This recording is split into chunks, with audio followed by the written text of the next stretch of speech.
एक अंधेरी गली में कुछ लड़के यश मल्होत्रा को बेरहमी से पीट रहे थे। सोचा क्या था तूने यश? एक अमीर लड़के विक्रांत ने हंसते हुए उसके पेट में लात मारी। तेरा बाप मर गया, मल्होत्रा ग्रुप बर्बाद हो गया, अब तेरी औकात एक कीड़े जितनी है। यश दर्द से कराह रहा था। विक्रांत ने घिनौनी मुस्कान के साथ कहा, रिया शर्मा मेरी है और तू आज के बाद किसी के लायक नहीं बचेगा। उसने यश के शरीर के एक नाजुक हिस्से पर जोर से वार किया। यश की चीख अंधेरे में दब गई।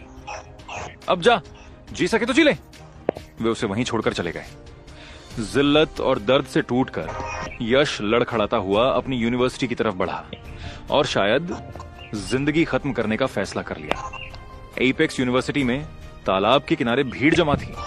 अभी अभी एक लड़के को डूबने से बचाया गया था। अरे ये तो यश मल्होत्रा है ना? किसी ने उसे पहचान लिया। यश मल्होत्रा, मल्होत्रा परिवार का वो बड़ा बेटा जिसे इतनी बुरी तरह पीटा गया था कि तुम जानते हो ना, वो अब मर्द नहीं रहा।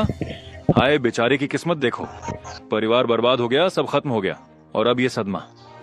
लगता है जानबूझकर मरने की कोशिश कर रहा था। अगर मैं उसकी जगह होता तो शायद मैं भी यही करता। तुम्हें परसों वाली बात पता है?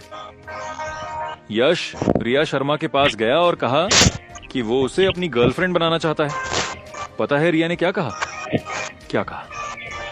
रिया ने कहा, अगर मैं तुम्हारी गर्लफ्रेंड बन भी जाऊं तो क्या तुम मेरे साथ सो सकते हो? अगर मैं तुम्हारे बगल में लेट भी जाऊं तब भी तुम मुझे पा नहीं सकते। तेरे की, ये तो बहुत जालिम है। इन आवाजों के बीच यश मल्होत्रा ने आखिरकार अपनी आंखें खोली। अपने चारों ओर घनी भीड़ देखकर यश ने चौंक कर खुद को बचाने की कोशिश की, लेकिन उसे अपना शरीर बहुत भारी लगा। उसने ध्यान से देखा, आसपास के लोगों ने बड़े अजीब कपड़े पहने थे। ये कपड़े आत्मलोक के तो बिल्कुल नहीं थे। यश, तुम जाग गए, तुम ठीक तो हो? एक चश्मा पहने क्लासमेट ने चिंता से पूछा। यही वो लड़का था जो यश को सीपीआर दे रहा था। मैं ठीक हूं। यश उठा और लड़खड़ाते कदमों से वहां से भाग गया। छी, खुद को अभी भी मल्होत्रा खानदान का शहजादा समझता है, एक थैंक यू तक नहीं बोला। मर जाता तो अच्छा होता, हमें उसे बचाना ही नहीं चाहिए था। भीड़ ने उसका मजाक उड़ाया।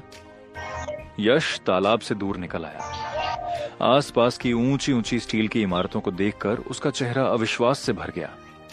वो कहां था? वो जानता था कि ये जगह आत्मलोक तो बिल्कुल नहीं थी।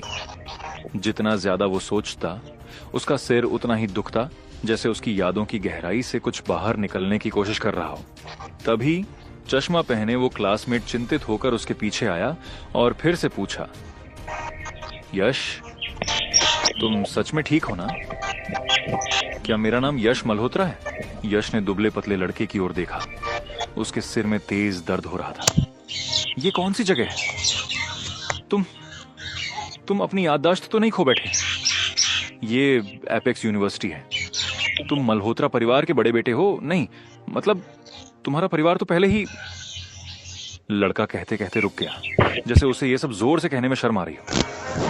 पहले ही क्या?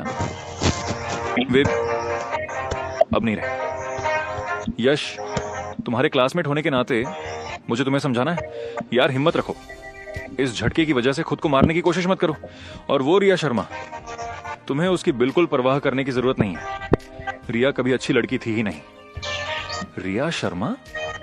ये नाम सुनते ही यश अचानक कांप उठा और यादें एक सैलाब की तरह उसके दिमाग में उमड़ पड़ी। यश मल्होत्रा को आखिरकार सब कुछ याद आ गया। ये सच में आत्मलोक नहीं था जहां सभी साधना करते थे, बल्कि ये पृथ्वी थी।